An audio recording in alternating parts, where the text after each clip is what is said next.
I will be singing Come Again, Sweet Love by John Dowland.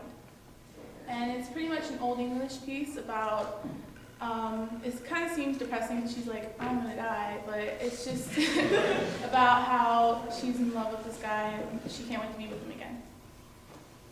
And this is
I have a couple of things. One, you are not Madonna, so you have a last name.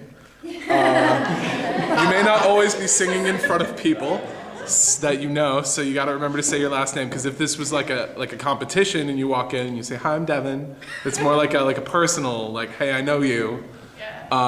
So you got to watch that. Obviously, your Jean Marie thing, you'll get that next time. I think you'll remember it. It seemed like you were about to forget it, and then you're like, "Oh, and this is Jean Marie." You have my problem when I started out, which was I used to do the stomach clutch while singing, and Miss D threw objects at me until I stopped clutching my stomach while singing. So you just gotta watch that, because it's I think you're doing it for like support, but I from personal experience, I was able to stop doing that, and I still have the support. So just try while you're working a song. That's what I had to do. I just had to think about it all the time and be like, "Oh my God, where's my hand?" And then just like move it away from my stomach, so that you can do that. The other thing is, I don't know how what Miss D thinks, but I think if you were in a recital or if you were in a competition, you might want to take your piercings out. Oh, yes. Yeah. Oh, yeah. If you guys have piercings done, please don't wear them when you're singing. It's not for me. Whatever you do outside here is mine. But I couldn't see from here, so. Yes.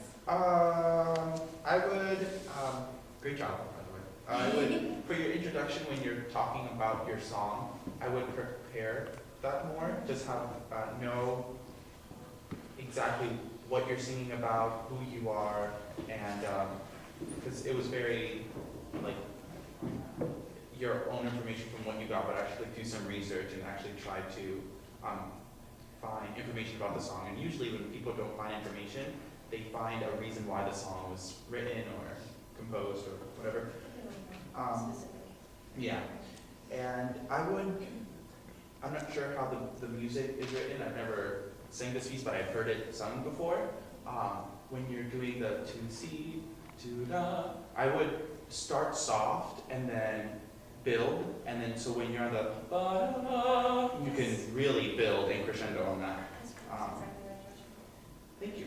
I wasn't sure if that was what the music said. Yeah, it needs to go someplace. Mhm. And I know that you repeat that verse and that melody a few times, so make sure that you find a different way of singing each time. It should be different. I know that at the end you do it back to back, the same words, to sit, to sigh. Make sure that you have a different interpretation of each one. I just wanted to say that I thought you had really good, even though you didn't have a lot of dynamics, like you were saying, but you had a really great breath control, and you were able to really have a nice, strong, pitch. All your pitches were nice and strong and rounded out, and it sounded really great. Yeah. It did. Another thing to add about when you're building, the to sit or to sing or whatever your words are there, you can show the emotion on your face as it's a song about being in love. Is that what the song is about? Mhm. Okay, you didn't look like you're in love. You look like you're kind of mad. But when you get to those phrases, to kiss, you can show it on your face, and that way each one will look different as well, so that you have more dynamic within phrases and stuff like that. Yeah. And you said something about she's dying or something. I'd like for you to actually do a little more research on that, because in that language back in the day, they used to die meaning something completely different. Yeah, that's what we're supposed to do. That's why I said, like, it might seem like she's saying she's gonna die, but like it's different meaning. Yeah, it's really not about that. Yeah. Really not about that. But go ahead, David, and I'll say that. Did you sing chorus? Like, you sound like you have a chorus voice. Mhm. One thing I might suggest, because in chorus you sing more, it's more about the phrase and how the notes sound, not just the words. You kind of mix the words together some and made consonants softer. One thing I might suggest is sing it more like it's a conversation, as if you're singing to someone. Like, it's, I don't know what the words were, but just as if you're talking to someone and they're talking back, instead of just singing a beautiful melody. I love your voice, but just make it more conversational instead of just standing there and singing notes. Yeah, absolutely. Sing to someone, not to the air. That's what, I don't know if I said it in this particular class, but we are all actors and actresses, and we're literally acting out this piece, whatever it is, and telling a story. You've got to keep thinking that you're telling a story each time. Did you have something to say? When I have to sing a song that's like, a part of a musical or somebody's having a conversation, I always think like I'm talking to my sister.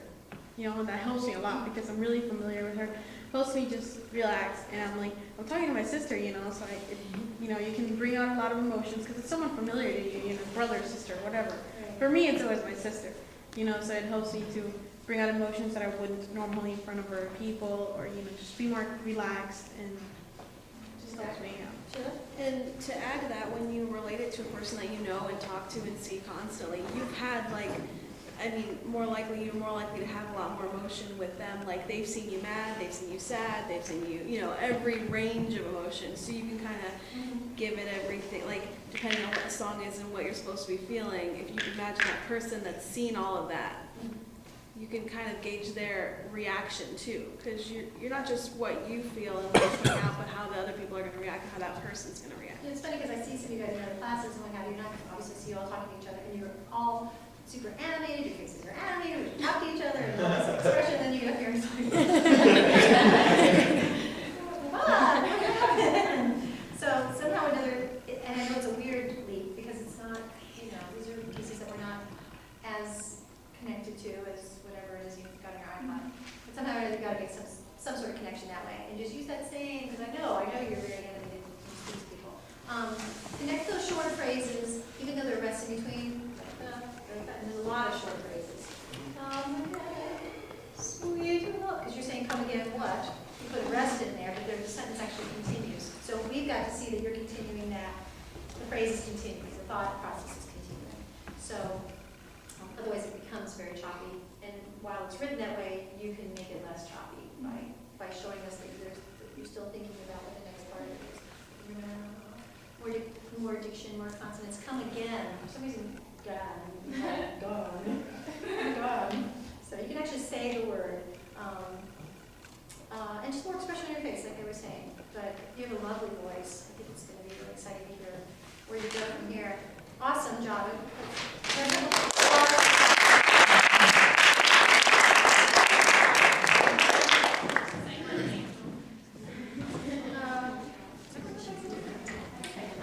I just wanted to read you guys one thing, just part of it.